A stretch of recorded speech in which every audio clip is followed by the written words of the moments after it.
My name is James Rowlands, and I am a lifelong wrestling fan. In 2015, I started a podcast with my friend, Dan White, reviewing the WWE Network and seeing if it's worth the $9.99 a month. It was. And since then, every month we watch the latest WWE pay-per-views, NXT, and now 205 Live. Still continuing our journey through the network, watching ECW, WCW, and all its classic content. Until we've watched it all, we are with you, and we are the WNR.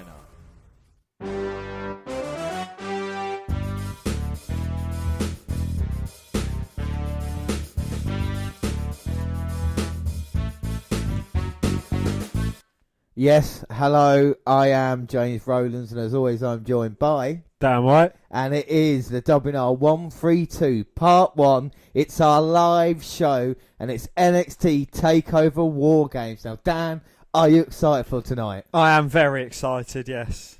There's a few good matches lined up, and I'm looking forward to a majority of them. Yeah, I mean, NXT very rarely, always deliver and the special events, so hopefully tonight will be no different. But what have we got in store for today, Dan? We have news, games, the latest episode of NXT, and a look at the card. But first... Oh, the alternate intro. So we do this in every episode, and here's today's one. It started as a whisper, until you screamed it at the top of your lungs. We gained momentum, you made us unstoppable. We had a vision for change, you made it a revolution. We told you we are the future, until you told us the future is now. We are NXT. And that is Triple H from NXT Brooklyn. So a great way to start us off. Right, let's get up to date with NXT. And when do we start watching NXT, Dan? Now!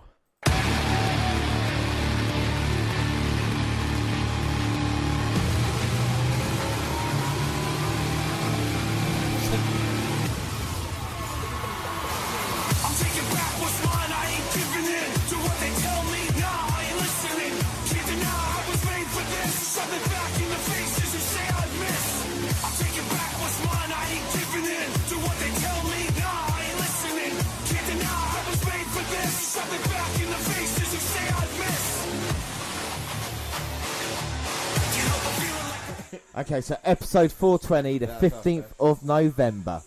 Mauro Ranallo, Nigel McGuinness and Percy Watson welcome us to the go-home show for Takeover Wargames and run down the already announced matches/segments. Well, the first match we're going to watch is the Street Profits versus Tino Sabat and Riddick Moss. And, of course, we saw these two teams getting each other's face last week in the car park. We can see them fighting off. What team do you think's got more potential? Do you think it is Riddick Moss and Sabatelli, or do you think it's Street Profits at the moment in time?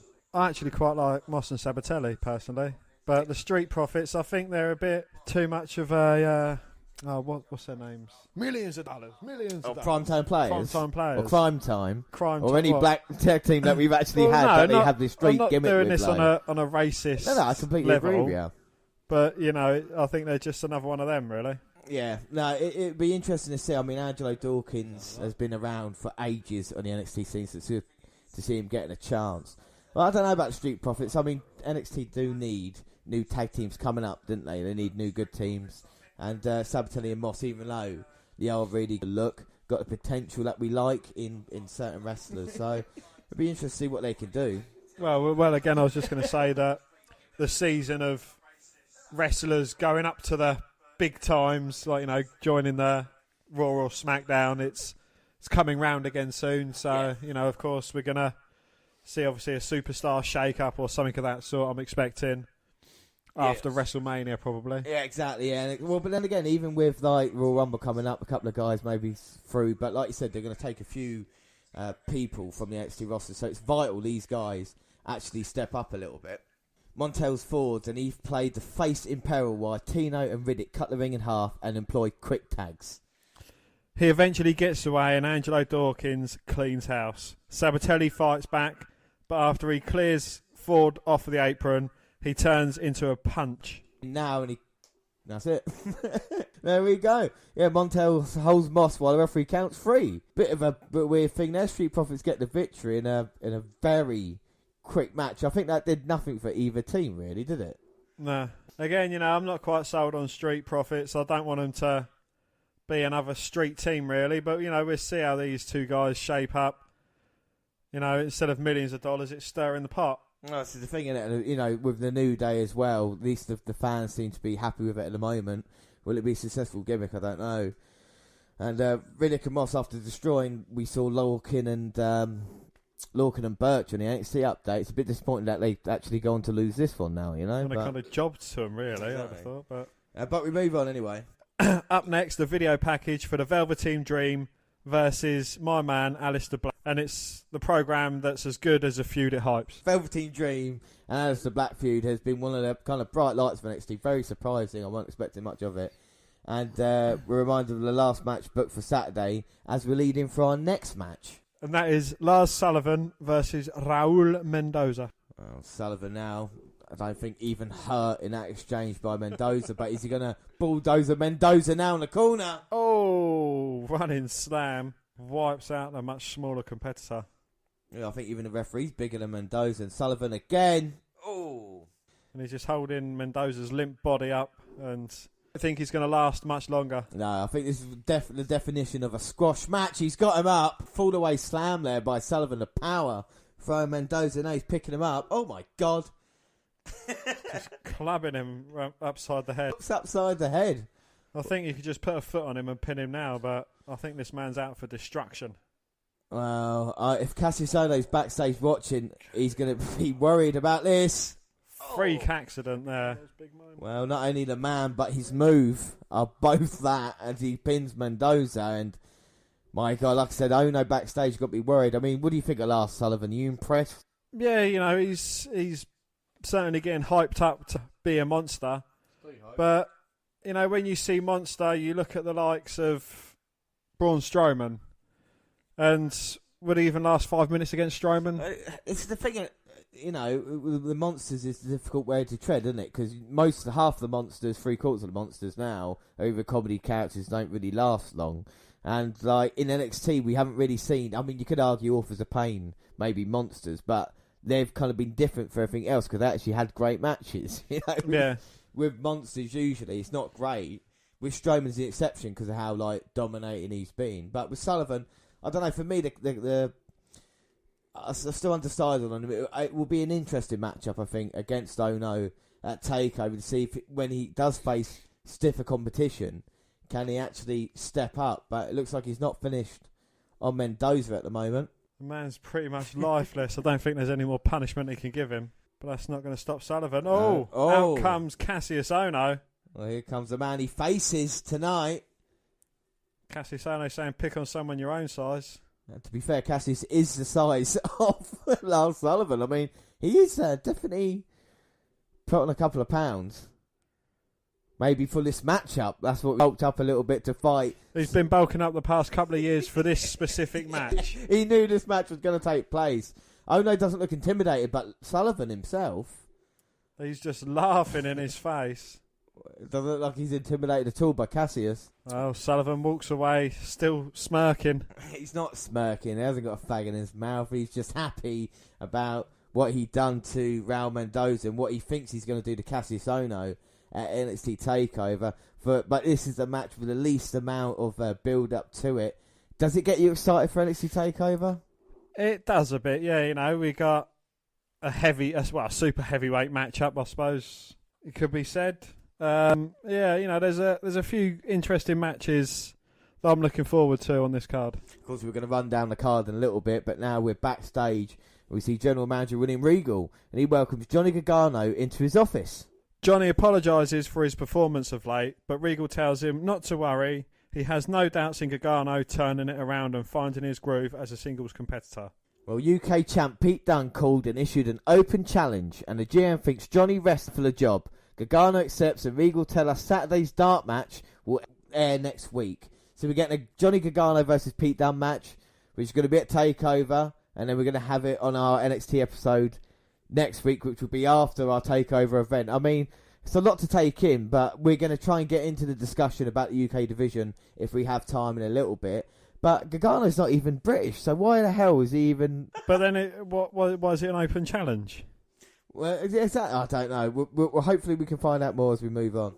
Wargames hype, recapping Undisputed Era, Sanity, and the authors of Strong Pain, and the stories leading up to the match with clips of the promos NXT released from each group right after Takeover's main event was booked. I mean, those three teams, Sanity, Undisputed Era, and authors of Strong Pain. At this moment in time, if you could be a member of one team, who would it be? It definitely wouldn't be Undisputed Era because I think they're a bunch of dicks. I think they are dicks. Sanity or Authors of Pain, probably Authors of Pain. Yeah, I think Sanity would be more fun, but I think if you wanted to get things done, it would be Authors of Pain, so I've got to agree with you. But we move on to our next match, and this is a doozy, because it's Mercedes Martinez versus Ember Moon. Of course, Mercedes Martinez went all the way to the semi-final of the Mae Young Classic before getting knocked out by Shania Baszler. Of course, she had a bit of problem with Ember Moon last week backstage and during the, Martinez was in the Battle Royal last week. Thought she had. This is quite interesting. Ember Moon obviously got the women's title match at Takeover in her head, but this is quite a good matchup to see on NXT, you know? Yeah, an up and comer in Martinez. I know she's been around a bit, but she's not had too much to do in NXT as of yet. She's quite fresh off the Mae Young Classic, and Ember Moon. Well, there's a couple of things we like about Ember Moon, and one of them's the eclipse that she does. Hopefully we might. You never know. We might see an eclipse here tonight. It's one of our... we have to argue if it is our favourite wrestling move or not, but it is a thing to behold. But we shouldn't discredit Martinez and the toughness that she has. And it's great to see these Mae Young Classic competitors going across to NXT and actually getting a chance. Nearly getting mooned down, but Ember kicks out. But it adds depth, because like you said earlier, when women actually go up, Ember Moon will go up soon, won't she? Nikki Cross and people like that eventually. And these Mae Young Classic guys can come in and kind of take that spot, With you saying these women going up, it's going to be... I don't know, there's not going to be anyone that's going to be at the top of it. Well, unless whoever wins the NXT Women's Championship is probably going to stay there. And I suppose Nikki Cross is going to stay with Sanity until they go up. Yeah, I think you're right. Yeah, but I think someone like Ember Moon, Peyton Royce and Billie Kay, if she doesn't win. The iconic duo, Ruby Riott. They could go up, she could go up as well. So I think, we could see maybe Ember Moon making a debut at Survivor Series in the SmackDown Women's team, because there's a place open up, isn't there, She could make a debut if she's unsuccessful tonight at Takeover. For Ember Moon, this match is vital. Asuka has finally gone. The person that's always stopped her from winning the title, the only person who was better than Vision, has now gone. And it's her opportunity to show that she is the best. And will it come to pass? And that's the interesting question we're going to ask. But then again, who put up a better fight against Asuka? Would you say Nikki Cross in that last woman standing, or would you say Ember Moon in her greatest match against Asuka? I would probably say Nikki Cross with the last woman, the last woman standing match. Both of them women are fight like men, though. Honestly, it was. I still see that ladder. That's all. Oh my God, the suplex off the top of the ladder. But this is the thing. Ember's got something to prove. Nikki Cross has something to prove. Kairi Sane coming off the momentum of the Mae Young Classic going into this match. Martinez at the moment has been dominating. We're going back here on Ember Moon, but Moon now trying to make a comeback. A beautiful step up insecurity to Martinez, trying to get back. Bit of separation in this one. But could you argue that if Ember Moon dominate Martinez in this match, that she's not going to stand a chance against probably the three other strongest competitors in NXT Women's Division? Yeah, I agree with you. I think Ember needs to put a strong show, and at the moment it's not been great, but she's dumped Martinez to the outside. Comes flying through with a suicide dive, takes out Martinez, but she's got to get her back in the ring. And we've got to say, Martinez is a tough competitor. It's really difficult going up, especially Ember Moon got a rye, on this on tonight. And Martinez, we saw how tough she is. She does put up a hell of a fight. She might be a contender in the upcoming months, but at the moment, Ember Moon throws Martinez back in. Climbs up to the top rope. But Martinez cuts off any chance we was going to see of an eclipse, unfortunately. And now Martinez got her, and what's that, like an RKO? Yeah, well, Nigel McGuinness used to hit that move, and by London, can Martinez get it down? Kick out. Martinez can't believe it, screams it, going for the cover again, shoulder up. 2. She's done a Chris Benoit. Yeah, Martinez signaling for the end. She's got Ember, maybe Fisher woman suplex. But Moon rolls her up. 1, 2. Oh. Managing to kick out. Up, going to run towards Ember. Oh, traps her on the second rope. Delivers a thunderous kick to the back and then stomps on her. Is she going to stay down long enough for Ember Moon to climb to the top rope? Go on, Ember. Well, Martinez definitely hurt at the moment, and Ember on her way to the top. Ooh, boom! Oh. Good night, Mercedes. Well, there we go. Eclipse, and Martinez is done. And what a great sell that was of the Eclipse as well.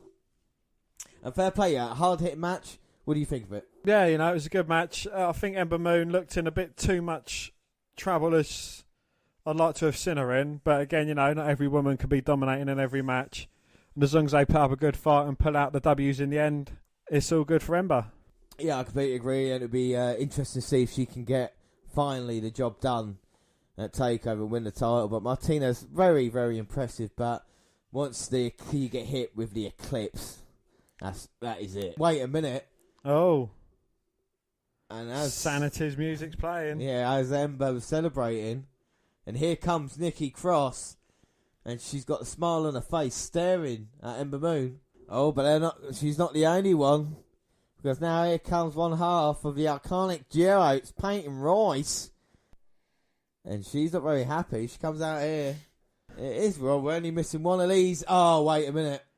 And the Princess Pirate makes her entrance as well. And Kairi Sane has got a point to prove and showing the point of her elbow. Exactly. In the insane elbow of Kairi that we might see at TakeOver. But all these 4 women, I mean, anything could happen tonight. And I think this is one of the matches that could potentially steal the show. Well, I think out of this whole match, there's 3 women there that deserve it. So it's probably going to go to Peyton Royce. Yeah, but even if the iconic duo do win, I wouldn't be that disappointed, to be fair.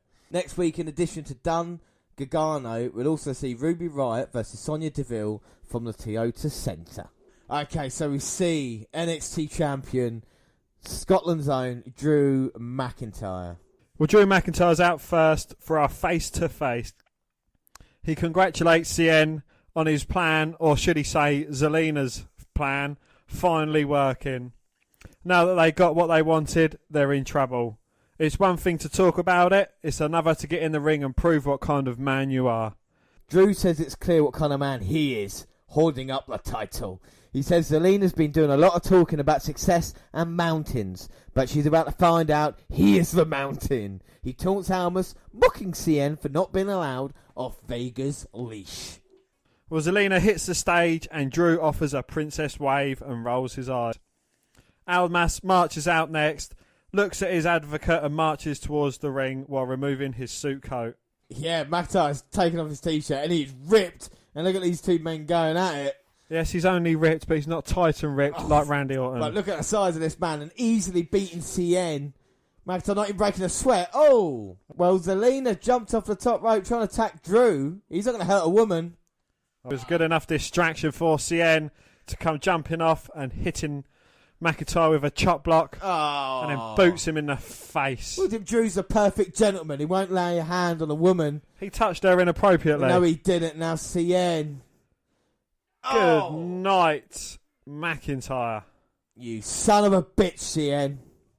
He would have lost 2 last man standing matches. CN had the NXT title, but voting it. I mean, this is obviously all Vega's doing. I mean, what do you think of this disgusting scene here in NXT, Dan? Well, McIntyre's been down for the count of 30 now, which is 3 last man standing matches, James. What do you think of your NXT champion now? Well, I think my NXT champion got attacked from behind by CN. And like I said, Dan, CN is going to pay at NXT Takeover Wargames. The end is nigh. Make my dreams come true. So that was NXT update for the week. We watched it. Those despicable scenes that we'll talk about later. But we move on to shout-outs because people have got a hold of us because we are, of course, doing a live show. And I'll start us off. I'll start us off with Lucille Goodwin, who asks who would win between Drew McIntyre and Aleister Black. Now, Dan, do you want to fill that one first? Well, first and foremost, the fans would win. because it would be an awesome matchup between the two. But I think personally Black would come out on top between the two of them. I just think he's I don't know, he doesn't get drawn into the mind games. So you think... Well, it's obvious who would win. Drew McIntyre would beat Aleister Black. Aleister Black's had no really big challenges, and if he goes against someone of Drew McIntyre, who, in his first match at NXT, first match ever at NXT Takeover events, won the NXT title. And McIntyre, I mean, the kind of moveset he would bring to the match, the kind of aggressive nature, Aleister Black's not had someone bringing it as much as... Drew McIntyre would. Well, how many times has Aleister Black gone for the title yet? Well, he hasn't gone for the title. Exactly. Well, exactly. He's been made. Well, he's been CN's bitch recently. Oh, you take that CN's back. taken him out twice. Yeah, I know. And Aleister Black is twice the man CN is. Oh, well, and that's going against my 311 boy. CN has been very lucky to actually find himself in a position that he's in, and Aleister Black, if he dares challenge Drew McIntyre, we'll find out what's going on. But anyway, move on to the next person voting. Well, David Greer says NXT is always the better show, and I think I can speak on behalf of both of them. Agree with that. Yes. NXT always delivers. I don't know whether the fact that it's shorter or they spend better time building up for each pay-per-view, but there's always a personal feel about it going into pretty much every single match. And, all the matches are delivered. I think they get a bit more time. And, they're always... I think they try a bit harder because it is NXT. They're trying to prove their way onto the main roster. But, I think a combination of all of them, and it just builds up for definitely a better show. Yeah, well, this is the thing, isn't it? NXT, my favourite time of the month, every month, is the NXT update that we do. And because there's only 5 takeover events every year, it feels more special. Like I said, on them shows, they push it out. And even if you think to yourself, the card's not that great, they always do deliver in ring as well. And this is why I've got that kind of excitement here tonight, is that kind of NXT feel of, I know we're going to have a good show. And I can't literally wait until we get started. Ember Moon wins the big one tonight. Now, of course, we're going to run down the cards. And on our main show, we have the predictions. For anybody that's never listened to us before, we'll get into the prediction leagues and explain them on part 2 of this, which, of course, will be... The NXT Wargames actual show will be coming out in a week, so. But Ember Moon tonight, Dan, I mean, don't give away your predictions, but do you think she can win the big one? That's the question. Well, without giving away my predictions, I hope we see an eclipse tonight. Yeah, I do hope we see a couple of eclipses, maybe. I think she can win the big one. Yeah, she definitely has the potential, Yes. The way she's gone against Asuka. But the way Nikki Cross has gone against Asuka, she certainly deserves it. The way Kairi Sane she completely dominated the Mae Young Classic. She had 4 of the best matches we've seen from the whole card. Yes. And there's only one that I don't think has performed as well as I think she could have done, and that's Peyton Royce. Yeah, but the thing is, she's got Billie Kay. If Billie Kay's allowed to go out there with her, then she's got numbers on her side, hasn't she? So, it's so interesting. We'll go and have an in-depth look at it in a little bit. James Clowson says Tyler Bate and Pete Dunne deserve to be on the card. I can't argue with that, you know? No, I can't either. It would make a great addition to the main event. I think, they'll probably be able to fit it in somewhere. And hopefully we get to see a bit more of the United Kingdom Championships, or at least, some more of their competitors fighting either on the main show or in NXT. Yeah, I mean, if we have enough time on this show here today, we will start talking about the UK division and everything's involved. But to not have a rematch of the Tyler Bate Pete Dunne match that we did have at NXT Takeover a couple of events ago is a travesty of justice, because for me it is one of the best shows, best matches, of the entire year. Yeah, Mike Phillips says the Undisputed Era rocks. I'm not too sure about that. I'm not a fan of the Undisputed Era. I don't think they've proven themselves to me. I mean, both O'Reilly and Bobby Fish have fallen to Aleister Black quite easily when they first came into it.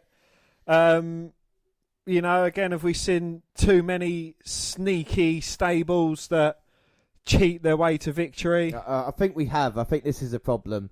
I think with Adam Cole, first off, it doesn't help that he arrives in NXT by attacking my champion, Drew McIntyre, at the last TakeOver event. That's my problem. But to be in situations where people come in and help out, like Kyle O'Reilly and Bobby Fish have, we haven't seen him in a one-on-one match. We don't know if he can bring it. What the Undisputed Era need to do tonight, if they really do rock, is bring it in the main event and put on a show. So we say maybe the Undisputed Era is the future of NXT, as opposed to saying, you still need to do something like that, Well, yeah, again on that, I think Sanity are a definitely better stable than them. Just the way they go about their business and, just the quality in Sanity as well. Yeah, I completely agree with you. We know how fun Alexander Wolf has been. Eric Young's been bringing it recent times, and of course with Killian Dane there. For me, Sanity, I would watch one of their matches over the Undisputed Era. But it's all about tonight. It's all about proving it in the main event of NXT Takeover, their first official Takeover match. They've got to bring it here tonight. We'd like to just say hello to @Mark TARDIS and @Jimmy Evans, who probably two of our longest listeners, aren't they, really? Yeah, they're definitely, probably our most loyal fans as well. And, yeah, just like to give a big shout out to them too, always listening, always commenting, and, yeah, just keep your input coming, guys. Yeah, exactly. That's what we want. Of course, if you drop us a tweet here tonight as well, we'll read it out. And the last one of the shout outs for is Marita Gurumendi. Sorry if I get that name wrong. You know what I'm like with names if you're listening to me trying to pronounce the Asian wrestlers, and she says, or he says, it is a woman. Yeah, it is. Sorry again. She says Wargames is back. Yes, and again, I wasn't that impressed with the Wargames we've seen from WCW. Hopefully, they've improved it and they can, pull it out and actually deliver us a great match that'll get me back into War Games again. Well, we've got the history of War Games in a bit, but we do move on. I should say shout-outs. We will have shout-outs tomorrow on the show as well, so anybody wants to contact us before Survivor Series, of course we start at 11 tomorrow, let us know. But let's move on to games, because I do love a few games here on the WNR podcast, and like I say, maybe tomorrow we might dust off Elephant or F1, but today, you, Dan. And first off, it's Dead or Alive. Now, anybody that's never heard Dead or Alive before, it's quite simple. I'll give you two wrestlers. You have to tell me if they're dead or alive. If you get 3 out of 3, or even 2 out of 3, I'll be quite nice to you. You will get the point. So, Dan, first up, Kerry Von Erich or Kevin Von Erich? I'm going to go with Kerry Von Erich.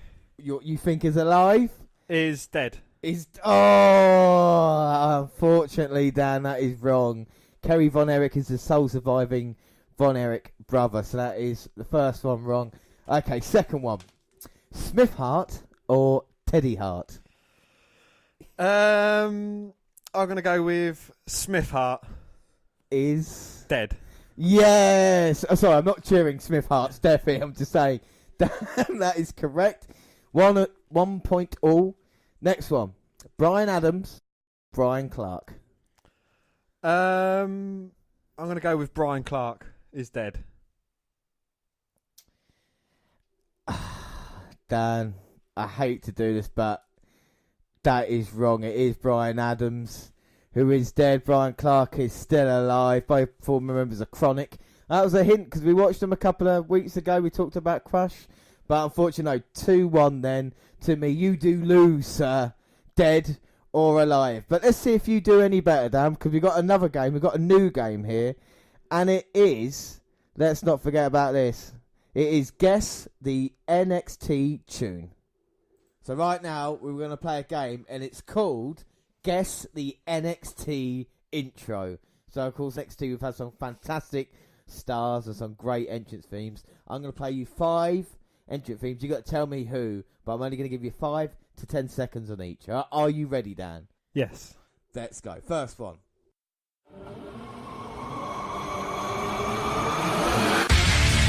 Finn Balor. You say what? Finn Balor. Okay, well, let's see if you're right or not.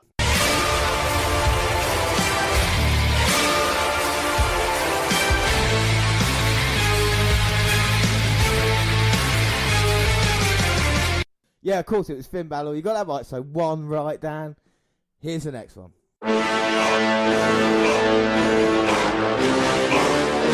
Ba-dum! Ba-dum! It's of course Samoa Joe. Okay, well, let's see if you're right or not.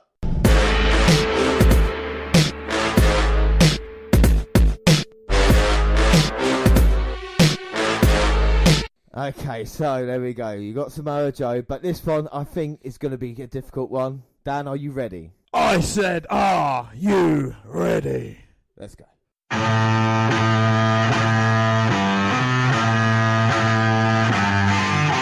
Any idea?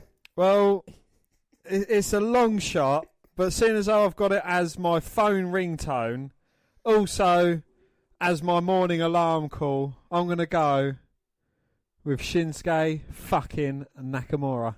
Let's have a check.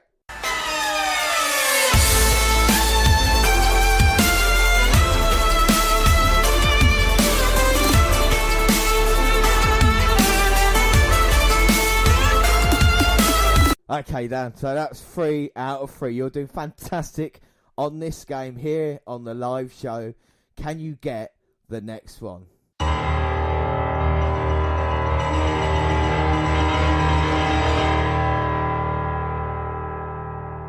It's some fucker that was in NXT. You take that back.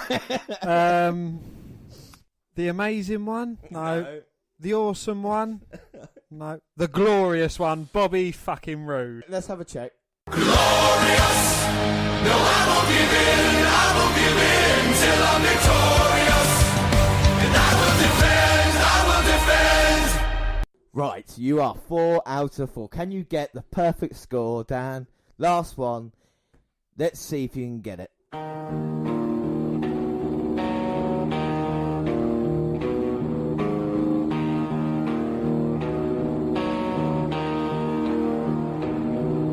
Well, I've never ever heard this one in NXT. It's not in NXT, but it is an NXT superstar. I don't want to give you that clue beforehand, just in case it was too easy.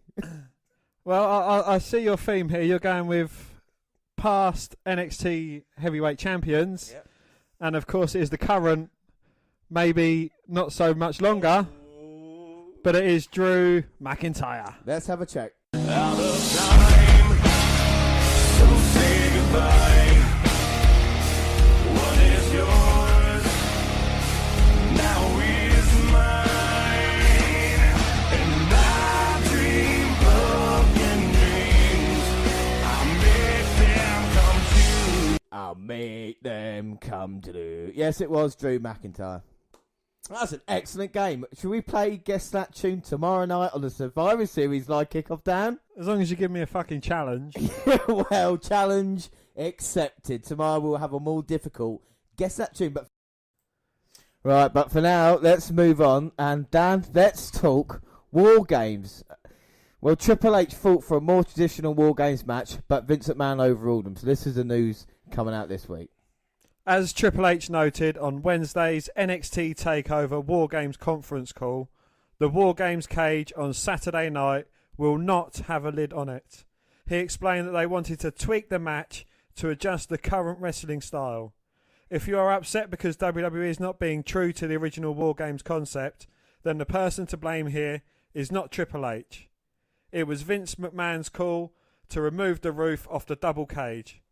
Well, sources say Vince didn't want a roof. He was adamant about it. Like this was a big topic of conversation in the writers' meeting. It was a roof on this stupid cage. Every War Games has had a roof, and obviously he wanted the roof on the cage, and Vince said, I don't want a roof, damn it. And Hunter said, I want one, and they went back and forth. For those of you wondering who's in charge, still to this day everywhere, it's Vince McMahon. There's no roof on this cage, so if you're up in arms about it, that's the story behind the roof on the cage. Well, Triple H has been trying for a long time to bring back the War Games match. Why? Let's have a look at the history.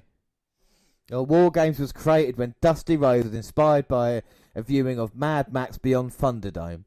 It was originally used as a specialty match for the Four Horsemen.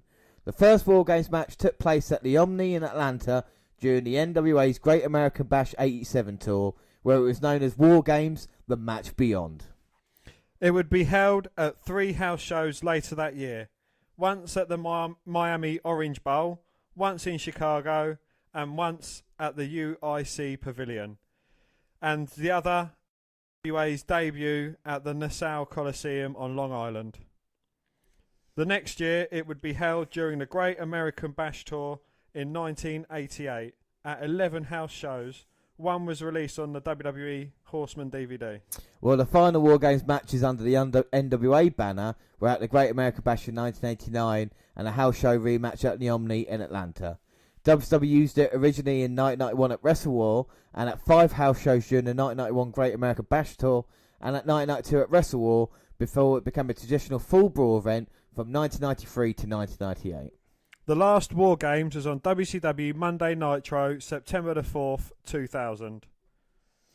And it's very interesting when you look at the teams. It was Team Russo, which was Kevin Nash, Jeff Jarrett, Scott Steiner, Vince Russo, and the Harris brothers. And they defeated Sting, Goldberg, Booker T, and Chronic when Nash exited the Triple Cage structure with the W World Heavyweight Championship belt to retain the title. Yeah, so, I mean, that's the last time it's been. It's 17 years ago now. But the rules for this Saturday, well, the rules for tonight's War Games match are as follows. A steel cage will surround 2 rings. 1 member of each team will start the match. Remaining members will be in separate shark cages by the entranceway until it is time to enter the match. Right, so let's go for it. So we're going to have basically 2 steel cage matches, like I say, and 2 rings. And then 1 member of each team will start, so it'll be a triple threat match, I guess, to start. And then the difference is they'll be in shark cages by the entranceway. So I guess, I don't know if they're going to bring out the shark cages or maybe have them there for kind of effect. And then after 5 minutes, remaining members from one team will be allowed to enter the match. After 3-minute periods, the remaining members of another team will enter the match. And after another 3-minute period, the final team's member will enter the match. Once all teams have entered the match, victory can be attained by pinfall or submission. So I guess they will explain it on the pay-per-view, just in case anybody's never seen a War Games match before. This is slightly different to the old ones. But like I say, it should be explained to you. And I think that the kind of thing they want to do here, if it is all the remaining team members, will have like a 2-on-1, 2-on-1 situation and try and do it like that. But that is the War Games match. Right, let's have a look at the card then. Let's run down the whole card for NXT Takeover. Dan, do you want to start us off? Well, the main event, which is the War Games match, and that's Authors of Strong Pain versus the Undisputed Era versus Sanity. Do you know who I think is going to be really important in that main event match? And I'll tell you, I think it's going to be Roderick Strong. I think he could play a pivotal role in the whole thing with the Authors of Pain. How strong is that alliance that they've got? And of course, we know Undisputed Era wanted him to be part of their team. Is that still a thing as well? What are your things to look at during the match? Well, again, Sanity, they're a bit of a wild card. Will Nikki Cross be out with them? Possibly holding the NXT Women's title. Yeah. There's a lot of undecided factors. But, again, I quite agree with your point, saying Strong a factor. Was he just playing possum? Hello, possums! By not joining the Undisputed Era and throwing the armband back at them? Or does he actually hate them that much to want to join one of their rival teams and be part of the Authors of Pain? Yeah, I mean, this is the thing we got to ask, because we know Sanity are going to be there for each other. We saw Eric Young sacrificing himself in a match against Adam Cole to help out his fellow Sanity members. So we know that's the thing, We know a Carmen Razor Pain, they're basically brothers and they're going to do everything together. And the Undisputed Era as well, with them being a team, to see Bobby Fish and Kyle O'Reilly as well together. I mean, that's what's going to be interesting. I'm not sure what to expect, but I think the main event will definitely deliver. Right, let's do Lars Sullivan versus Cassius Ohno next, because I expect that to be, or to start off the show. I think I might be right about that. I might be wrong. I mean, what do you think is going to start the show first and foremost? Well, they could do it that way, or they could start with the NXT Women's match, and then get some draws in and get people interested. Then probably have Sullivan Ono, and then Black versus Dream But then, you know, you're going to want a kind of a filler match. So would Lars Sullivan and Ono go in between McIntyre and the Wargames match? I think potentially there's a position they could go in. But I think the match itself, Lars Sullivan as this monster, and Cassius Ohno's kind of like this veteran guy at the moment. So I think it's going to be an interesting matchup. I think it is young Lion versus old Lion. I think the question to ask tonight is, has Lars Sullivan got enough to beat Cassius Ohno? Do you think he can get the job done? You know what I mean? Like, have we seen enough of Lars Sullivan to think he can put down someone like Cassius Ohno? I think Lars Sullivan has it in strength and unpredictability, but will the experience of Ohno come true? You know, will Cassius will he, you know, be the more intelligent wrestler? Let Sullivan fight himself out and, you know, get the victory over that. Because Ohno's not really been on that much of a great run of late. So, no. You know, a win would probably benefit him more, but then it would stop Sullivan's momentum. This is the thing, is it? But do we need another monster going around and beating everybody? I mean, Ohno's come off a winning feud with Itami, but is he really going to get another crack at the whip in NXT? You know, and these are the questions that are going to be asked later. I mean, Sullivan could go through Ohno, and then, you know, it kind of look towards the future. Right, anyway, so next match we'll look at, Dan. What do you want? You can pick the one. Aleister Black versus Velveteen Dream. There was only one way in your mind that this is going to go, isn't it? You know? Oh, most definitely, yeah. If I've got a certainty, it'll be Black. Always bet on Black. You've always said that. But why is Aleister Black kind of your attention since debuting? I like his no-nonsense approach about things. You know, he's not much of a talker. He does all his saying in the ring. You know, I don't know if that's going to hamper him when and if he moves up to the main roster. But I think, you know, he's still got a good bit of time in NXT. He doesn't need to work on his ringmanship. I think he's great in the ring. You know, he certainly delivers. But, you know, he could do with someone to talk him up, you know, like a Paul Heyman. Yeah, most definitely. You know, with the only thing you would say Black's lacking a little bit is that kind of promo thing.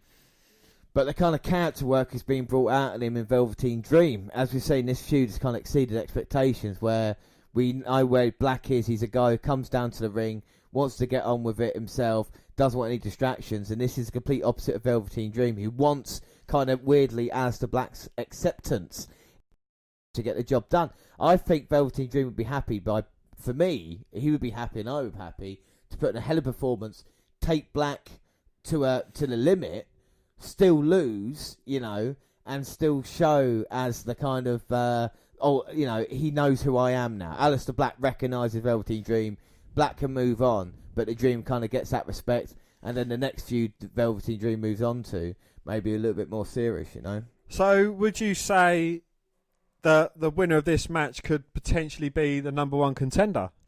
Well, one of the things that we're going to talk about is any bold predictions. And I think for me, if I'm going to bold predict now, I would say Aleister Black beats Velveteen Dream here tonight. At the next takeover, the challenge for Aleister Black, Lars Sullivan, big monster, both undefeated men. Black wins that one, heads to WrestleMania takeover, where he faces the NXT champion, who I don't think at that point is entire. Yeah. But I mean, this is the kind. If they do it that way, you know, because I do think Adam Cole. We talk about Undisputed Era. They definitely position them as top stars. I think it's only a matter of time to Adam Cole and Fish and O'Reilly grab the tag team titles as well. And I think they're going to go forward with that. I don't think McIntyre's going to be around later on next year in NXT. And I think Aleister Black's going to be the guy who kind of has to take the mantle from him as the kind of big bad babyface, you know? Yeah, and that's been playing on my mind. They're bringing back Wargames. You know, they're reviving an old WCW concept. What about reviving another old WCW concept by bringing back the TV title? Did you like the TV title? Well, it would make a great secondary title for NXT, because I do think they could benefit from having that. Yeah, but I think if they do it right with the UK title, can't they use that as the kind of equivalent of a secondary NXT title? I mean, if Gargano's managing to challenge for it now, is it a possibility that maybe they could do it, or would you want to see it? What, like an NXT version of the US title? Yeah, exactly. Yeah, maybe if they do it like that, you know. But what's going to stop them bringing back like the European belt or Like, the Asian belt This or is the the thing, Australian yeah. belt. They could do it. Well, because WWE's got these kind of tournaments elsewhere planned, and if they could literally but they have an Asian champion, but then maybe that negates. Excuse me. Maybe that negates having, a champion at all, and it's a world champion, because NXT is not a world title, is it? Whereas obviously UK title. I think it's an interesting thing with secondary NXT titles, because you don't want to ruin it. But looking at this card, would this card be improved by having a secondary title on the line? If Black versus Dream or Sullivan versus Ono was for a TV title, would that make you more interested in it? Well, that would kind of take away the personal feel from it, I believe. Yeah, so it's a balancing game they got at the moment in NXT, haven't they? They kind of got the personal feuds and the stuff they do there, and obviously the championships on the line. Speaking of championships, then we go NXT Women's title, because we talked about this earlier. I mean, with predictions, how much did you struggle to try and pick a winner? Well, the winner of this match is actually decided by the toss of a coin, and I'm not even lying on that one either. I saw you tossing earlier, Dan. A coin, A James, coin, a coin. Yeah, I saw you doing that. Oh my God. I mean, it's so difficult to say. Let's go then through each of the four, and we'll do like pros and cons. So first off, Nikki Cross. What are the pros of her winning here tonight? Well, with Sanity being tag team champions, it's going to set them up for bigger, bolder things in the future. I think she's a great character. She went toe-to-toe with Asuka in that last women's standing match. She's put on a hell of a great performances in all the matches we've seen her in. She's certainly got a crazy personality, and, I can speak for us both when I say we enjoy that thing about her. Even when she's not wrestling and she's by Sanity's side, you still can't help but focus on her, the way she's trawling up and down the outside of the ring, and she's just, constantly always looking intimidating. Yeah, but I completely agree with you. But to con it, as you'd say, they're the pros having so much, because to talk about the pros quickly, to have so much fun with a title as well. You can imagine Nikki Cross all challengers, any types of match type, just getting on with it and getting down and dirty. But the cons, I mean, do we really want another dominant NXT Women's Champion? Would Nikki Cross, be too dominant in that way? We saw what she was like at the Battle Royal, Well, again, I don't think she is too dominant. I think, she can be beaten, and she has been beaten. So, it could go between a few wrestlers and, have a good war for it. That's what I mean, the thing that NXT have done brilliantly more than anybody or any other, Raw, SmackDown or promotion, is the kind of length of title runs. If we look at NXT champions, I don't think there's been any reigns under 100 days apart from like Samoa Joe's second title reign. Everybody else has had a long time. With the women's title, of course, we've had Asuka holding it for the amount of time that she has, and even before her, the women holding it on for a decent amount of time. Same with the tag team titles.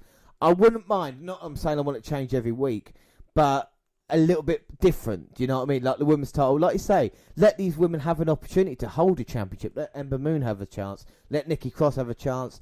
Let Peyton Royce and Billie Kay, let them have a chance. I think that could work with it. With Nikki Cross, going back to her, we talk about it would be exciting. With Sanity then, if they had all the titles, would it be a good babyface unit, or is there a chance maybe they could turn back to the dark side, I mean, or even are Sanity ready to go up to the main roster? Would you say Sanity would be welcome on Raw or SmackDown? Oh, most definitely, yeah. But again, we've got the New Day that they could have great matches with. If they go to SmackDown, or they've got the Shield, I'm not sure how that would go. Or, you've got the Bludgeon Brothers coming back. Maybe they could have a one-time alliance with Bray at some point down the line. You've got the Club. Yes, they could have, they could have a bit of allegiance. Yeah, but I think they do well in NXT for a little while longer. I think they've not reached their full potential yet. I think the kind of face turn that they had was a bit, for me, out of nowhere. So I know the only thing out of nowhere is, of course, an RKO, Dan. I do apologise. But this kind of turn, for me, I thought, oh, it's kind of a bit of a surprise. I do like them. They are very entertaining in a kind of weird way. But I don't know why I like them. And I think maybe casual fans watching it would be like, "What? Why do we like these guys for?" You know. Well, what I mean? Eric Like, Young has certainly got the product. Alexander Wolf has certainly got the product. And Killian Dane, he is a legitimate... Yeah, it's... Killian Dane's so impressive. Alexander Wolf, like we say, really putting it out. Question marks maybe Eric Young, his age and stuff, but... again, I think he deserves a shot on the main roster. And, of course, Nikki Cross could just dive straight in there with basically anybody she wanted, you know? Yeah, most definitely. Anyway, so that's only one of the women. So with Peyton Royce, pros and cons. All right, okay, I'll do it. Pros of her winning, no one sees it. Everybody's thinking the other three in this match are bigger stars and should deserve the title more. But I think if Peyton Royce was to win the iconic duo together... I think that would be interesting to have a heel on top, and it's kind of not a ever, always conquering heel. It's kind of like run away with the title if they want. Have it with Billie Kay. Have the kind of tension between those two kind of heat up a little bit to see, who actually wants to be the women's champion even. Well, I was just about to make that point, would Billie Kay get a bit jealous of Peyton Royce? Would one be more iconic than the other? I think most definitely. I think that would be a problem. It would be nice to see it. If I was going to pick between Peyton Royce and Billie Kay in this match, I would probably say I would want Billie Kay in here. I think she's a little bit more in-ring savvy. I think there's not that much of a distinction between the two, but I think it is quite nice having a choice between the two. I think Billie Kay's a little bit better. But Peyton Royce winning the title, it would be a surprise. So, I think they do deserve it. I think to start off, and you've got to remember how much, well, especially with us on the podcast, how much we disliked them when we first saw them, thinking they were a certain set wrestler, And they've worked bloody hard, especially in the kind of NXT Women's Division, to make a name for themselves. I think it's credit. Can you see any cons of Royce winning? What would be negative about it? I've not been as impressed as I have been with the other three women on the card. I think they've had a lot greater matches. Can you tell me one great Peyton Royce match where she hasn't stolen the victory? I probably couldn't say that. No, I mean I wouldn't be able to tell you that. But I think the main thing is that with any of these women, though, I mean, Akari Sane's a little bit different because of course she's got the Mae Young Classic, but. Can we name a great... Oh, yeah, we can name a great Nikki Cross match, can't we? Okay, right, point conceded, Dan. I'll give you that, then. She hasn't had any great matches. Anything else about Peyton Royce, why it would be a bad idea? Have you got any ideas why it would be a good idea? As you mentioned before, I think it would be a good idea to see a bit of tension between her and Billie Kay, how they would cope with it, or, how they'd be in each other's sides. Yeah. How they'd assist each other in winning it, or, well, how Kay would assist Royce in retaining the title. Yeah, exactly. I think that would be really, especially if we, as we move forward. I think as well, if we look at the match, other ones we can do is maybe Kairi Sane. Kairi Sane now is got to be one of the favourites going forward into this matchup because we look at her Mae Young Classic matches. We look how strong she was. I think for me, for Sane, I mean, sorry, it was meant to be your turn. So, pros of Sane winning then, even though I'll just give you a back. Well, pros of Sane, Mae Young Classic, need I say any more? She had 4 or 5 great matches throughout that whole tournament. Whoever she went against, it was a first-class match. Yes, yeah. Her gimmick is certainly over with the crowd. The way she portrays herself. And... just her general look, I think. Yes, yeah. I gotta say it would be for me. She's probably the favourite going into this match, because of the way she's kind of been protected and how strong she's looked. But the question remains in my head: do we really want another Japanese woman being the dominant champion after we had Asuka, or do we want to have Sane on a different pathway? I'm not saying it's not good to have that kind of choice. But do you know what I mean? With Asuka, she was so dominant. Would it take away from Sane winning the title and people comparing her to Asuka? I'm not saying she's like Ryback and Goldberg, but some people might say, well, what's the difference between the two? even though she does come out just as a pirate princess, which is completely different, you know. So yeah. Well, again, you know, another Asian champion, as you said. Are they just gonna? Is everyone just gonna think, oh, they're replacing one with another, and then you know it's gonna go down that route. But you can't really take it away from her. She certainly, you know, would be deserving of a champion. As you say, another path. What other path is there? Well, this exactly. If it does end up losing, and then they've built up someone and they're taking it away from her, basically, you know. So it is interesting to see what they do with Zane. I should apologise if anybody heard anything in the background just then. We had something going on in the background, but obviously we are professionals, so the show does go on. Right, last person in this women's match, Ember Moon. Dan? Oh, it's your turn to do the positives, my friend. Well, she needs to win it. As I said on the Nxt update, there is no excuse anymore. The one woman who stopped her from winning it for the past year has been Asuka.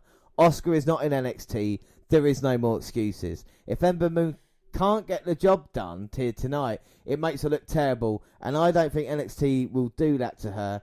I think Moon potentially gets a victory, and then it's like her journey is complete. She doesn't need to hold on to it for a long time, but she does need to win it.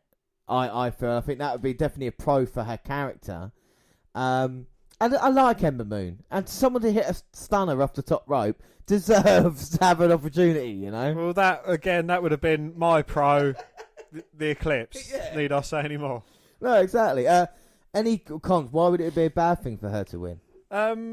Well, to have a face preceding a face champion, you know, there's saying that there's only one legitimate heel in that match, and that is Peyton Royce. But, you know, again, is it too facey? You've got a face tag team champion, you've got a face NXT men's champion. Does it all have to be too facey? I know, this is the thing, isn't it? It makes you think that there might be a title change here tonight, even though the title's on the line. A couple of things then. Do you think, we'll talk about it, do you think there will be a title change, a possibility of a title change here tonight without giving no predictions? Well, the NXT Women's title is going to have a change of holder because... Oh, yes, yeah, we are. We are going to see a new champion then, Dan. You are right. I'm just worried more about Drew McIntyre than I am anything else. And let's talk about it then. There is one match left, and it is my champion, Drew McIntyre, versus... the boy, CN. It's Dan versus James again. Well, not necessarily, because... Only because I share the same birthday as him. You know, I'm not going to reveal any predictions, but, you know, there could be an upset. CN has had the upper hand. Right, let's play devil's advocate then, because everybody knows how much of a fan Drew McIntyre is. I'm going to say why CN is going to win here tonight then, and you can say why Drew McIntyre. If we look at this, we look at the feud between the two. In the past few weeks, you're right, CN has been dominant over Drew McIntyre. We haven't seen McIntyre beaten up like this, like CN has done. And it's not CN as much as it is Vega getting in Drew McIntyre's head and getting him off his game with the distractions, with everything else in play like that.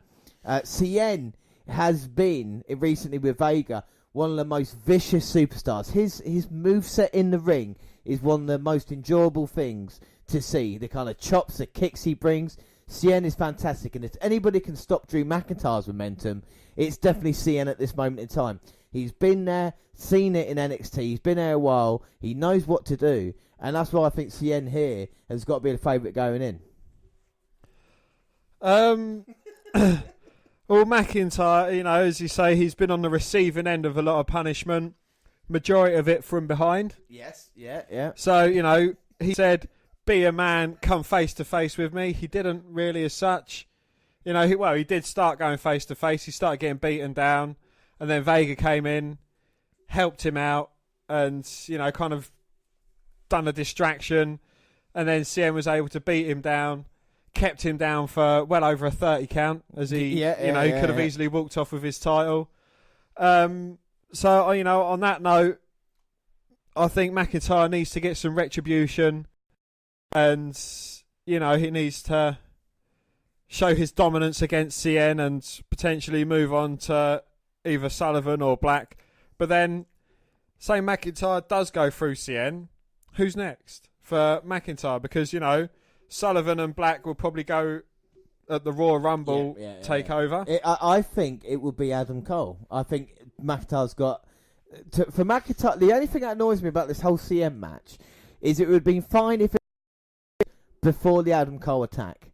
With Adam Cole attacking and Fish and O'Reilly attacking McIntyre, I felt this was a personal problem that would lead to McIntyre being in the War Games match. Maybe with Authors of Pain would make a little bit more sense, or Sanity versus the Undisputed Era, because of this kind of personal thing. McIntyre seems to have forgotten about it, and now CN has made this feud with him personal, and he's kind of adding to it. I think because the amount of challenges maybe it's difficult, but I think definitely next in line is Adam Cole.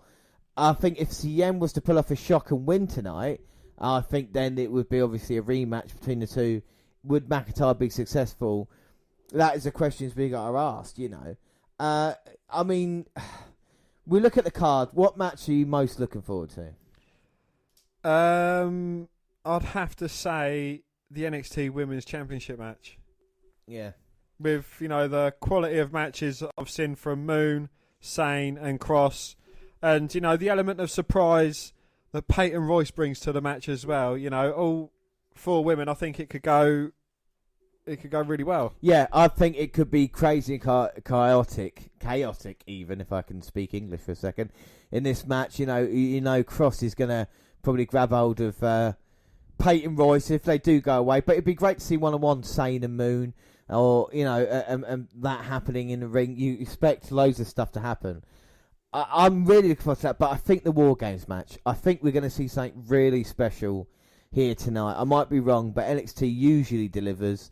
It is War Games back after nearly 20 years. I think that one, for me, I'm going to be, I don't know, excited, but most interestingly to watch. You know, I think that could really have something special. I think the whole card, though, if we look at it, even the Sullivan Ono match, where we've asked questions about, is still going to be a good watch. Not going to give us 20 minutes of kind of filler in that match. It will be, the story will be quite easy to tell, you know. And I think that is basically all about the card. Have you got any bold predictions about what's going to happen tonight or the future of NXT, Dan? I've got a feeling we might see a squash match, whether it's in the last Sullivan versus Ono or the Black versus Dream. Yes, I think you could be right. And the reason for that, of course, is the War Games match itself is going to probably be about 45 minutes, maybe even an hour of entrances and everything that happens. They're going to have a lot of build-up towards it as well, you know. So I think that's an excellent point. I don't think we are going to have that long of matches. I think the CM McIntyre match, though, has the potential to steal the show. But like in any NXT pay-per-view, they all have the potential to steal the show. So we move on from that, and really interesting, I was going through some facts the other day, and I've actually got the win-loss records of every superstar that's ever been on an NXT event. Now, there's so many names. What I've done, of course, for the NXT Takeover show, I've taken the wrestlers who are on the show and put their facts there, but we're just going to read through everyone. So we'll just do, I think one each would be alright. So first off, Asuka. Believe it or not, she is 10-0 at NXT Takeover events. So that's 100%. 6 title defences. It doesn't get any more dominant than that, does it, you know? Well, you know, I'd be more shocked if there was anything in the loss column, because that would have completely fudged up all of her statistics of her being undefeated. But talking of undefeated, Drew McIntyre, he's 1-0, and that was his first and only title shot, and he won the title that go. Exactly, his very first takeover match, and he wins. And the man he beat, Bobby Roode, that's why he's got 5-1. He's won 5, lost 1, and that is to McIntyre. The Authors of Pain, they're 4-0, 100% record. Of course, they lost their titles on a NXT show. Yeah, they did. And Hideo Itami is 2-2. Of course, Itami coming up short in the NXT match against Bobby Roode earlier this year. Paige is 1-0. She's got a title defence. Adam Rose is 1-0 as well. I mean, when he's on the independents, maybe you can talk about that record, 100%. Ember Moon, she is 1-2. That's quite surprising, but she has gone against Oscar twice. Exactly, yes. We look at that. Eric Young, 3-1. The leader of Sanity. He's actually got better record at Takeover than I thought he was going to have. Jushin Thunder Liger, 1-0, 100% record. Yeah, he beat Tyler Breeze in his one and only Takeover match. Roderick Strong, of course, in the main event tonight. He's 2-1. So not a bad record for him. Nah, Finn Balor, he's an impressive 8-1. That's an 88.9% win record, and that's including 2 title defences. Yeah, another person with 2 title defences is Charlotte. She's 4-1. That's an 80% win average. Baron Corbin, he's a rather disappointing 6-3. So that's 66% win record. Yeah, and Austin Aries got the same win record. He's 2-1. He of course beat Baron Corbin at one of the takeovers. And again with a 66%, you got Blake and Murphy. They've got a 2-1 record, and that's including 2 title defences. Yeah, Lucha Dragons with 1 title defence, but they're 2-1 as well. Kalisto and Sin Cara, that is. And again, another one that's slightly underwhelming. Samoa Joe, he's 5-3 with 62.5% win record. Yeah, Balor kept beating him, didn't he, at Takeover events before he finally got it. That annoyed me. Neville, 3-2, 60%. He's 2 title defences. Again, another one on the quite disappointing side. That's Shinsuke fucking Nakamura, and he is 3-3, and that's obviously 50%.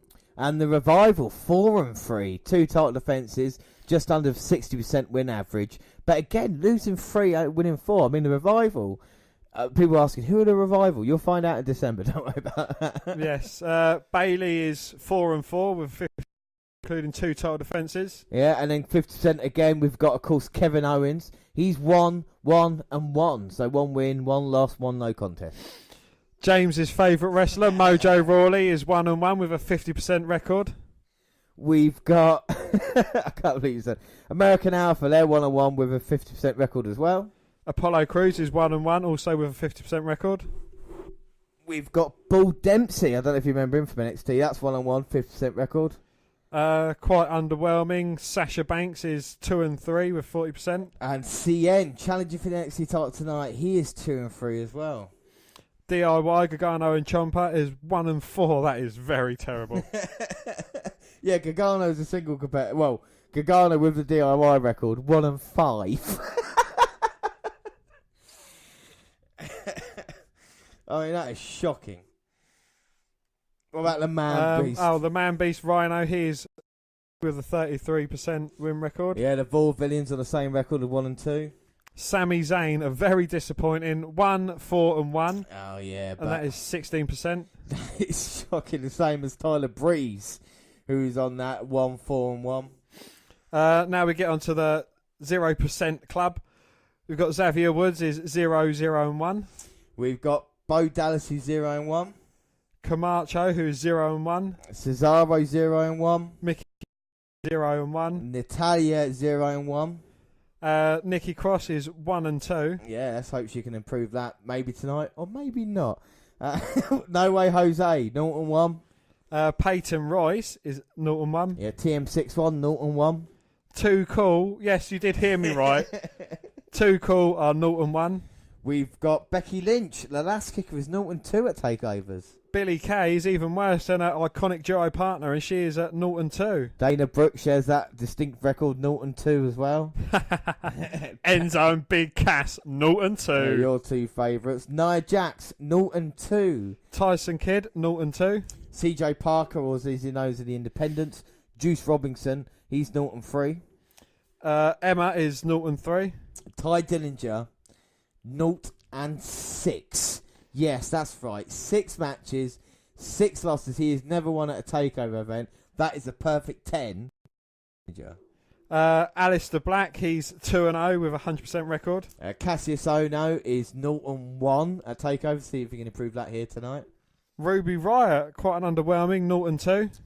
You got Alexander Wolf, who's 2-0 at takeovers. Killian Dane is 1-0. Pete Dunne is 1-0. And Tyler Bate is 0-1. And let's not forget Kyle O'Reilly, Adam Cole, and Bobby Fish alongside Lars Sullivan, Velveteen and Kairi Sane, are all making their debuts here tonight. So let's see if the win-or-loss record can improve as we move on. And we've still got time on this, so let's move on to some NXT news. Well, while WWE was in town for Raw on November the 13th, an announcement was made about 3 upcoming NXT shows in Atlanta. The company has confirmed initial reports that these aren't just house shows, but up-and-coming episodes of the Black and Yellow brand's weekly WWE Network series. Yeah, they tweeted, "Don't miss the historic at NXT tapings at Center Stage in Atlanta next January and February. This is notable for several reasons." Aside from the post-takeover editions, which are filmed prior to those live shows, and the occasional Dusty Rhodes Classic Tag Tournament match, NXT is almost always films at Full Sail Live in Winter Park, Florida. Well, it's down the road from the development program home base at the Performance Center in Orlando, and WWE has a partnership with the university. But it's also a small venue which tends to be packed with the same fans from taping to taping. Filming at Center Stage will give the show a different look and feel, but also garner a different set of reactions. It's not clear how many episodes will be produced at each set of these 3 dates, but there aren't any Full Sail tapings announced after the one on November the 29th. So these could make up all or most of the shows which build to the pre-WrestleMania 34 show in New Orleans. Well, the Royal Rumble weekend, Takeover Philadelphia, whatever it ends up being called, will occur after the first date but before the second 2. And using the venue that WWE Saturday Night called home in the 90s continues a trend for NXT, which has always existed in its booking style, but this really became evident with the recent return of Wargames. Well, jokes in the headline aside, Triple H's territory wears its influence on its sleeve and really does help the brand to stand out from the main roster product. This move just makes it more explicit and could be used to point folks at some other network content. The shows filmed at Center Stage aren't on there now, but a bunch of 1980s World Championship Wrestling episodes are. Well, overall, this seems like a pretty cool move. Unless, of course, you're from the Full Sail University. You're not happy about that. But we move on, and let's talk about Ring of Honor versus NXT. We should talk Ring of Honor. If you don't know, Survival of the Fittest 2017 is an upcoming 3-night, 3-city event produced, of course, by Ring of Honor. It takes place on November 17th in San Antonio, Texas, November 18th in Dallas, Texas, and November 19th in Oklahoma City. But what's interesting about that is, yes, it was on the same night as NXT, but the previous winners. Dan, do you want to just read the list of previous winners? In 2004, it was Bryan Danielson, or Daniel Bryan as we know him. In 2005, it was Roderick Strong. 2006 was Delirious. 2007, Chris Hero, or Cassius Ono. Yep. 2009, Tyler Black. Or Seth Rollins, as he is known now, yep. Yep. 2010, Eddie Edwards, who's in Impact. Yep. 2011 is Michael Elgin. 2012 was Jay Lethal. Jay Lethal, and I'll tell you what, he had the thickest legs of any wrestler I'd ever seen. Legs, I say, yeah. Enough of that. Anyway, 2014 was Undisputed Era's Adam Cole. 2015 was Michael Elgin. And 2016 was one and only Bobby Fish. So if you look at those now, I mean, over half of them have gone to the WWE and had some impact. Most of them are still in NXT. But it just shows how important Ring of Honor is to the development system in a weird way. But back to the 2017 tournament, and of course it's still in progress, but the main event last night, it was the Bullet Club with Cody, Kenny Omega, Matt Jackson and Nick Jackson with Stephen Amell, and they defeated The Addiction, Christopher Daniels, Frankie Kazarian, Scorpio Sky and Flip Gordon. Well, Cody Rhodes took the microphone and proudly announced that NXT was not sold out in San Antonio while Ring of Honor was. This brought a huge pop from the indie wrestling crowd. He brought up the fact that those individuals who kept them from saying too sweet are down the road and they're not sold out. Cody likes that, and so did the sold-out Ring of Honor show. Yeah, the crowd was raucous, and no one could deny Cody's point wasn't made. Even if they couldn't say it was too sweet, it certainly was. All in all, it was a very successful night for Ring of Honor and the Bullet Club, where the fans got a chance to meet their heroes. As Cody's wife Brandy so eloquently put it, this is a heck of a time to be both wrestler and a wrestling fan. Well, her tweet was Ring of Honor San Antonio sold out, and I'm hearing the meet and greet line was one for the record books. So fun, heck of a time to be both a wrestler and a wrestling fan. Options are good. Yeah, and let's have a little bit of Arrow Extra now. The much anticipated house show showdown between Ring of Honor and NXT on Friday night, or November 17th for San Antonio, turned out mostly to be about loading up fun shows to sell tickets to the locals. Which is exactly what it should have been, but folks hoping Shawn Michaels would screw over Drew McIntyre and join Undisputed Era were disappointed nonetheless. He did superkick Kyle O'Reilly though. Well, there was one aspect of the promotional battle that exceeded expectations. Friend of Cody Rhodes, protector of Starling City, and SummerSlam 15 veteran Stephen Amell not only made an appearance for Ring of Honor, the Arrow Star went all in. Well, first he officially with the obligatory Cracker Barrel porch pick. Yeah, that was a cool pick, wasn't it? Him sitting there with Cody and the Young Bucks. I do like his T-shirt though. It's like they've got the Bullet Club and his is Vigilante Club. Yeah, which, I like that. Yeah. Amell was set up to be the host for the night. But before the night was through, the main event morphed into an 8-man tag, which pitted Amell and the Elite against the Addiction, Flip Gordon and Scorpio Sky. The Canadians started out doing the Forbidden 2-Sweet with Rhodes. And ended up diving from the top rope onto a mass of people, being slammed off the apron through a table on the floor, and helping to finish things for Bullet Club with an indie taker. Well, I guess Christopher Daniels must have failed this city. Well, altogether, seems like a really fun night at the sold-out show, which NXT was not, as we said with Cody Rhodes. And Oliver Queen's professional wrestling record now stands at 2-0.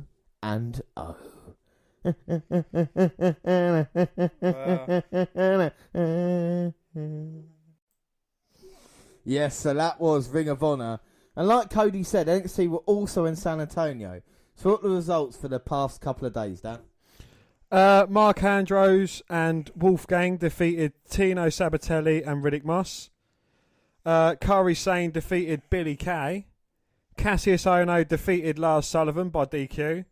Undisputed Era, Adam Cole, Bobby Fish, and Kyle O'Reilly defeated Sanity, Eric Young, Alexander Wolf, and Killian Dane. Velveteen Dream defeated Tyler Bate.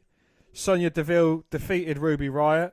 Drew McIntyre and Johnny Gargano defeated CN and Pete Dunne. What an interesting main event that was. McIntyre, Gargano versus CN and Pete Dunne. I suppose both men going to fight each other. That, of course, was in Austin on the 16th. And then they were in San Antonio on the 17th, weren't they? Yes, they was. Aleister Black defeated Velveteen Dream. Triple H makes an appearance, which was obviously a good pop for the fans. Kairi Sane defeated Peyton Royce. CN defeated Johnny Gargano. Tyler Bate and Trent Seven, members of Mustache Mountain, defeated Pete Dunne and Mandrews. Authors of Pain defeated Sanity. Drew McIntyre retained the NXT Championship over Adam Cole, and Shawn Michaels was a special guest referee. Yeah. I mean, can we take anything from this? Any of the results that we saw, can we have a look at maybe the takeover event and think, oh, this is the way they're going to go? You know, I mean, is Ono DQ win over Sullivan protecting Sullivan maybe for tonight? You know, with McIntyre being able to beat Adam Cole? Is that maybe saying that McIntyre is going to be the one for the future, Dan? Can we take anything away, or is it literally just house shows at the moment? You know, I think it is just house show stuff. It's very unlikely that, you know, I think, well, if it's a house show, it's more, you know, the unexpected happens, which is quite enjoyable. And they also do like to protect some of their favourite wrestlers. Yeah. But as we mentioned, Shawn Michaels. Yeah, it's a bit more about Shawn Michaels being a special guest referee last night, Dan.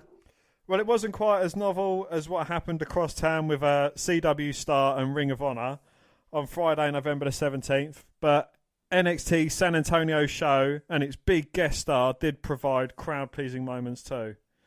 WWE Hall of Famer and current developmental coach/producer Shawn Michaels was on hand to guest referee the main event title fight between champion Drew McIntyre and challenger Adam Cole. With McIntyre and Cole booked in key spots for Saturday's TakeOver Wargames, any hopes of an Alamo screw job were pretty far-fetched. But you knew HBK would do something to pop the Texas crowd, and that something turned out to be a little sweet chin music to eliminate interference from Undisputed Era. Well, after the match, HBK addressed the crowd, who chanted for one more match. He said, I appreciate the sentiment of one more match after refereeing this match, but I can assure you, I'm too old for this shit. So, Michaels is too old for this shit. I mean, it's interesting that Shawn Michaels there at the main event. We knew he was going to get involved somehow. Thank God he didn't screw over Drew McIntyre. Right, so we've still got a little bit of time before we leave you. So, let's ask the question. What has happened to the UK division? I mean, first and foremost, started off in January, didn't it? So well with the tournament, and then since then, nothing. And it's not even going to be... It wasn't even going to be at Takeover, was it? Well, we didn't think it was. Then we found out the W United Kingdom title will be defended November 18th before Takeover Wargames goes live, and the W announced that current champion Pete Dunne will defend his gold against former NXT Tag Team title holder Johnny Gargano in a match that will be fans for the inside of the Toyota Centre, and then of course we will be able to watch it on NXT next week.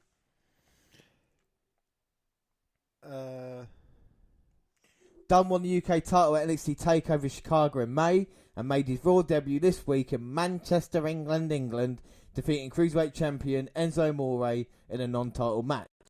Yesterday, the WWE announced a tag bout featuring the United Kingdom roster's 4 biggest stars for an NXT house show in San Antonio on November the 17th. This during a week when the main roster was in England and gave Dunne his Raw debut on Monday in Manchester before affording several other talents from the division a chance on 205 Live the following night. Well, and these are all well and good.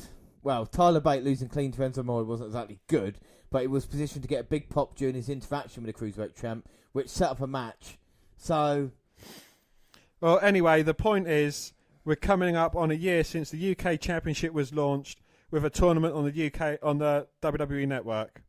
The talents who've continued to work in this company, approved independence dates, are still popular in their home country, Dunne certainly, and Bate probably, are on the verge of breaking out with the greater WWE. Yet nobody knows when or where we're going to see them from one month to the next. Well, NXT is their on again, off again home. But while the Bruiseweights win over Bate in Chicago opened a lot of eyes and created a buzz, it's barely been followed up on. I'm not sure I call the shows from England this week a success for anyone other than Dunne, but they could be built upon with a mixed Cruiserweight UK Championship Survivor Series elimination bout tomorrow night. Anyway, aside from fancy booking on wrestling, sign that is going to happen though.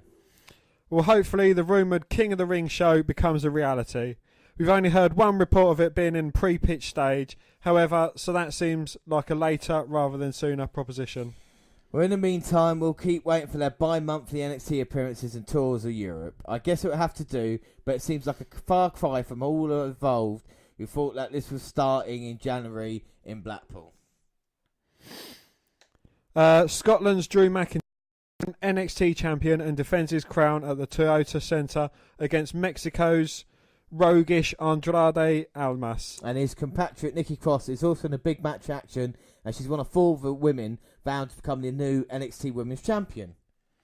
The lineup will strut their stuff, fresh from a history-making UK tour by the company that saw the WWE Championship change hands outside of North America for the first time in history. And in addition to some of the above, Trent Seven were given a chance to perform in front of 14,000 people at the Manchester Arena. Well, Triple H, WWE's COO, went on to tell The Independent that fans on these shores won't have to wait long to see more of the rest of the talent from the UK Championship tournament, as more permanent home for them under the WWE umbrella develops. Well, Pete and all those UK guys are very talented, said the 48-year-old. Product of a television show and live events in the UK, and doing what we do takes time. I would love for this to have happened quicker and sooner, but we are where we are. We're still in that process, but we're using those guys here and there, and they're still doing their other bookings as well as working with us. As we move forward, I'm hoping something more definite definitive will come from for them will be coming soon, and we'll certainly be letting everyone know. Well, as sorry, I just repeat what you said. They're all very talented kids, and a bunch of them at the Performance Centre now, training and constantly working with us as we try to improve them. So that when the opportunity comes, we are ready to go. See, it's not that easy reading off a script, I tell you. No, well, shorter in length than a main roster pay-per-view and little more lawless in its presentation, the NXT shows provide something of an alternative to what WWE has to offer. Well, Triple H knows that part of its charm and hyped the car for the Wargames show. And the tag team champions, as we know, the Authors of Pain and Roderick Strong were back Santa the Undisputed Era inside the two rings. He said this is a match that hasn't been around for 20 years. We're bringing a whole new generation onto Wargames and what it means. It gives NXT its own unique identity in the space of two rings and one cage. I'm really excited about it. But let's go back to the UK tournament. I mean, what are they doing to the UK division, Dan? I mean, its treatment at the moment? I'm not really, no, because I think they've cut quite a few of our favourites. You know, wrestlers that we found very entertaining. I'm not too happy about that, really. And they've kept it a bit low key. You know, if they want to use it as a secondary title somewhere as opposed to the US title, then, go with it. But I think they should be utilising great talent. Tyler Bate and Trent Seven, along with Pete Dunne, Mandrews, he was great. It may be just us being biased because they are British wrestlers, but, I think they're a great talent. And, the likes of Drew McIntyre, Nikki Cross, they've certainly proved it. Sheamus on the main cards, they're all great British wrestlers. Okay, so a couple of questions then. First off, would you want to see a kind of UK division invasion, either on NXT, Try 5 Live, Raw, or SmackDown, when these guys get together as a group and start beating them up? Or can't we do that now because it's too Nexus-y, Shield-y, Undisputed Era-y, do you know what I mean? Because of, we've seen that. Do you think it would work, the British guys getting together? No, I think they're too much of a mix of a bunch to be able to do that. But I think they could certainly have some great matches with wrestlers on Raw or SmackDown. If they went to the main shows, they could certainly go toe-to-toe with the majority of the wrestlers on there. Well, if they don't want to put Tyler Bate in the singles competition and have him team up with Trent Seven then, and have him as a tag team in either Raw or SmackDown and do it like that, Pete Dunne deserves more credit, even though he is, not the most handsomest of chaps. He is a great in-ring worker. And, of course, people like Mandrews deserve 205 Live. But if you were booking the UK division, what would you do then? Would you put them as a separate division like the Cruiserweights? How would you book them? If I said to Dan, tomorrow, you've got control of the UK division, where would we see them next?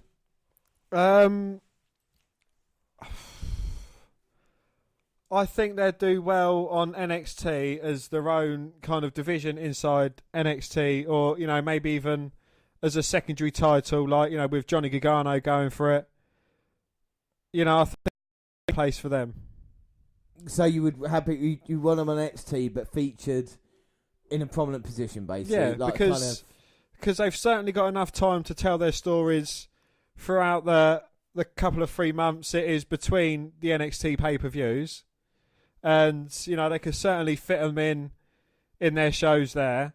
And then, just have them even on the kickoff to start off with, depending on the reception that they get, and then move it on from there. Because this is the thing. I mean, you brought up another interesting thing. I'll come back to that in a sec. But, yeah, with the UK division, you want to kind of treat it with respect. You don't want a kind of cruiserweight division on Raw type of thing where it's completely separate. You would want them to have a lot of limelight but still be in the kind of same show. But do you think, because we're getting onto it now, NXT Kickoff is just about to start on the WWE's version of that on the network. Would you want to see a match on the Kickoff show? Do you think that would bring us to the... Or do you think it would be a waste? We just mentioned a UK title match here. Do you think that would be too filler match, though? Especially when it's only like half hour. Or would you want to see an hour of NXT Kickoff and one match put on there as well? Yeah. A lot of build up towards it, but then I don't think it needs any more build-up. It's majority of it's probably going to be building up towards the WWE event the following night. Yeah, I mean, the amount of adverts that I put in, but I think Evolution definitely deserves to be a part of the card in NXT or anywhere. Like, even if it's a Survivor Series kickoff tomorrow night, if it's 2 hours long, have the UK guys, involved in a match. I think that's what we need to see. If you could pick one of the UK guys, if you could pick one to debut in Raw and SmackDown and have some success, who would you pick? I think it'd have to be Pete Dunne. Yeah? Yeah, I think he's a great wrestler. Either that or Tyler Bate. Yeah, I think it's a toss-up between those two, isn't it? Because with Pete Dunne, the Bruiserweight, that kind of aggressive champion that he would be, whereas with Tyler Bate, that kind of young babyface underdog fighting through. I think it would be good for that. But I think with the UK division, it's not even had a chance. At least with the Cruiserweights that got given a show, with the British guys, they've just been told to sit and wait, and we've had to it, have we? So it kind of needs to be sorted out if there isn't even an announcement about it in the new year. Just Triple H says, "Oh, we're sorting it." For me, that's not good enough. We need a kind of official announcement. So would you like to see it being defended on independence around the UK, but with but it being shown on the WWE Network? I think that's the kind of thing would be great. I think that would be really interesting to see that, to be able to go to where our local events and see the WWE UK title match would be cool. Whether they would film it, like I say, and put it on the network and have that as a TV show. If you want to have independence on the network, as they've talked about, have that an hour, and you have 4 shows from around the UK on the network, and then you can all meet up at not a pay-per-view, but even if it's its own network special. What's stopping it for having a network special every month or every couple of months? And the division can do, because if we see them, as we know, they can put on a hell of a lot of good matches, and it would be worthwhile, and as exciting as 205 Live has been as well, wouldn't it? Yeah, most definitely. So that is basically that for the UK talk of the division. Anything else about the UK division? I think we covered it pretty well, didn't we? Yeah, most definitely. Yeah, I think we did. As like I said, Kickoff has just started, and we've got Charlie Caruso with Sam Rosenberg and Booker T, and we see the War Games overhead. And of course, during this Kickoff, we can see a lot of interviews, a lot of promos for the matches. But we're nearly done now. Dan, anything else you want to say about anything we've talked about on the show? The Ring of Honor stuff or UK division? Anything else? No, I think we've summed it all up quite well, to be honest. Yeah, I think we've done a good job. We've talked about, I think, everything that we've done. Before we go, though, don't forget, tomorrow at 10 p.m, we will be there for the WNR Survivor Series live kickoff, where it will be very much like today. We're going to have an episode 205, the latest episode. We've got Raw and SmackDown review, and, of course, games, where I'm going to give Dan the guest a tune. It's going to be a little bit more difficult than today. I will give you fair warning to that. And, of course, an in-depth look at the cards. But, no, it's all been good. We are, 25 minutes away from Nxt Takeover, so we're going to get a little break ourselves and, of course, come back to watch the pay-per-view. Don't worry, the pay-per-view for everybody will be released, like I say, in a week's time. Who's that way, and then come back for NXT Takeover, and we'll bring you the Pete Dunne versus Johnny Gargano match on that podcast as well, like Sonya Deville versus Ruby Riott. But that is it for today's show. I think it's been pretty good live. I'm quite happy with that. Dan, are you happy? Yeah, I'm quite happy. It's getting a lot easier for us now. We've done a few live shows, and hopefully tomorrow we'd have definitely found our groove. Yeah, tomorrow we might go a little bit longer depending on time. Of course, we're going to have a couple that we have, and Dan, like you just said, they're already promoting Survivor Series tomorrow night during the NXT kickoff show. But that is it from us. To contact us or let us know if you're going to click on the link tomorrow night when you follow us, we're on Twitter at WWE Network Review or at Vince McDan WWE. Yes, we've also got a friend on Twitter. Yes, we have. We've got Mini Chris Benoit. He's at Mini Chris Benoit, and he's just trying to make the world a better place. Yes, I'm at J_Rowlands.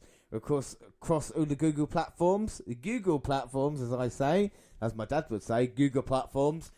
Google plus the W Network Review. Send us an email, the WNR podcast @gmail.com. We're on Facebook. Yes, Facebook. You can come and find our page and give us a like with a WWE Network review, or you can come and find me and add me as a friend. I am Vince McDan. Don't forget, like we said, you can subscribe to our YouTube channel, the WWE Network Review podcast.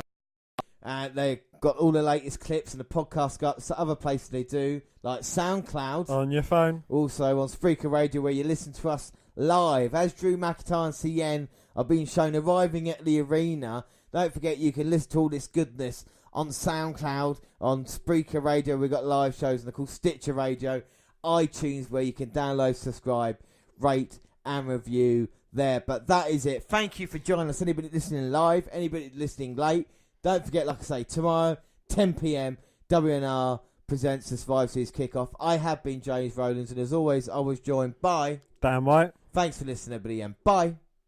Bye.